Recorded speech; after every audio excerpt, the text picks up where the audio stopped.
I never had a real sister growing up, but Maya filled that gap like she was made to fit it. My name is Ashley Green and I'm 27.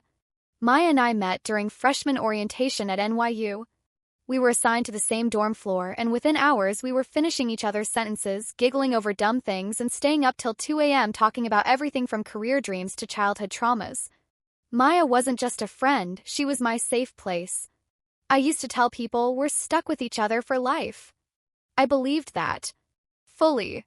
She was there for me when I failed my first exam, when my dad got sick, and when I landed my first internship. There wasn't a milestone Maya wasn't part of. I trusted her with everything. But I never imagined that the person I trusted the most would eventually be the one to destroy me the deepest. We did everything together, like literal sisters. We shared clothes, passwords, even money. If I was broke, she'd cover lunch. If she was low, I'd order food for both of us. There was never any tally or keeping score. That's how much I trusted her. After college, we both stayed in New York. I got a job in corporate PR while she bounced between temp jobs and freelancing. She moved in with me when her lease ended, and I didn't charge her a dime. I told her not to worry. I said, I got you. Because that's what you say to people you love, right? Especially someone who's been there since day one. I thought she was rooting for me, celebrating my wins. But I couldn't see it then, the small smirks when I talked about promotions, the silence when I shared good news. I chalked it up to stress. Life. Money. I should have looked closer. Started subtly. Change in Maya. She began pulling back. Fewer shared dinners, more I'm busy texts. I thought maybe she was just overwhelmed. She had always been a bit of an introvert, needing her space now and then. But this was different. She started avoiding eye contact when I spoke about work. She wouldn't celebrate with me anymore, just nodded vaguely. Then she started posting vague things on Instagram. Some people shine by stepping on others. Energy don't lie. Pay attention. I asked her once if everything was okay, and she smiled and said, "Of course. Just life, you know." But her eyes, they said something else. Something was happening behind the scenes. I just didn't know what. A few weeks later, I found out we were both being considered for a PR lead role at one of the city's top agencies. I was shocked. Maya hadn't even told me she applied. She knew I'd been gunning for that position for months. I had put in extra hours, networked like crazy, and even turned down a competing offer because I believed I had a shot here. When I asked her about it, she just said, "It's just a job. If you get it, I'll be happy for you." But her energy said something else. Cold. Almost smug.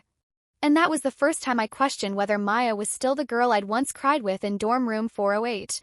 The day of the interview came and I nailed it. I walked out feeling confident, even hopeful. But that feeling didn't last long. That evening, my manager called. His voice was colder than usual. "We'll get back to you," he said flatly. A week later, I found out Maya got the job. I was devastated, but what broke me wasn't that she got it. It was how she got it. I later heard from someone in HR that Maya had raised concerns about my professionalism, that I had poor communication skills, and had shared confidential information about past clients. None of it was true. I was stunned. I confronted her, and she didn't deny it. She simply said, "It's a competitive world, babe. You'd do the same if you were me." No apology. No regret. Just a smug smile and that word, babe. As if betrayal was casual. I cried that night.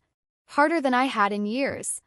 Not because of the job, but because I finally saw Maya clearly. Not the best friend I loved, but a person who had used every ounce of closeness we built to climb over me. I replayed every memory, every laugh, every shared secret, and I felt dirty, manipulated. I stopped speaking to her that night, packed her things the next morning. She didn't even fight it, just looked at me and said, "I hope you don't hate me for this forever." But the truth? I didn't hate her. Not yet. But I would. Maya moved out, and silence returned to the apartment. It wasn't peace. It was emptiness, the kind that echoes in the walls after trust has been torn apart. I spent days replaying everything. My head kept asking, why would someone who said she loved me do this? But the better question was, What did she want from the beginning? I stopped trying to make sense of it. Maya wasn't confused. She wasn't emotional. She was calculating, and she had won. But her victory wouldn't last long. 2 weeks later, I received an email from someone I didn't know, a burner account. Subject line: "She's not who you think she is." Inside was a voice recording. It was Maya, talking to someone else, bragging about how she played the emotional card, how she fed HR stories, and worst of all, how she needed to get me out of the way. She even laughed about it. You think she's smart? She didn't even see it coming. That was the last string I needed to snap. I sent the audio to HR anonymously, along with timestamps, email screenshots, and every shady move she had made that I could prove. I didn't want her fired. Not yet. I wanted her exposed. It didn't take long. The agency launched an internal review. Clients began raising eyebrows about things Maya had promised and failed to deliver. One even accused her of leaking confidential strategy slides to a rival firm. The image she'd built so carefully? It was crumbling. And all I had to do was let gravity finish the job. Maya tried to get ahead of the chaos, smiling through meetings, pretending everything was fine. But when HR pulled her in for the third time, she knew. She texted me that night. One sentence. "Was it you?" I didn't reply. Not because I didn't want to, but because I was done giving her explanations. She had built her empire on lies. I just turned on the light. Maya was suspended for ethical misconduct. The agency didn't make it public, but in our circles, news travels fast. She lost her job, lost her credibility.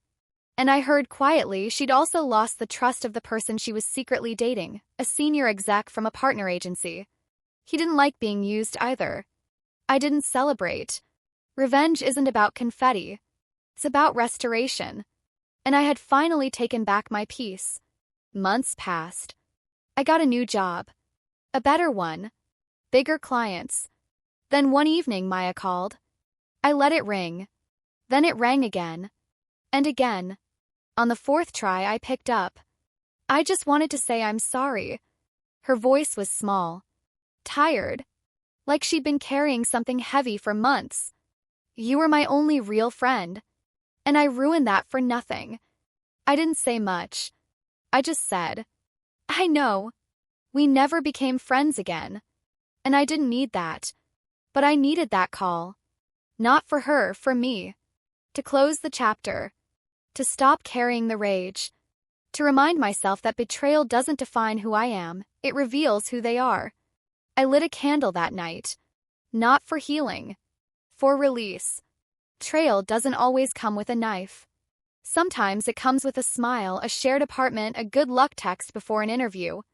But if life taught me anything, it's this. When someone breaks your trust, don't break yourself trying to understand why. Hold your head high. Keep your hands clean. And never let the darkness they brought dim the light you've built. Because revenge isn't always about doing something cruel. Sometimes it's simply about choosing peace and letting their guilt do the rest.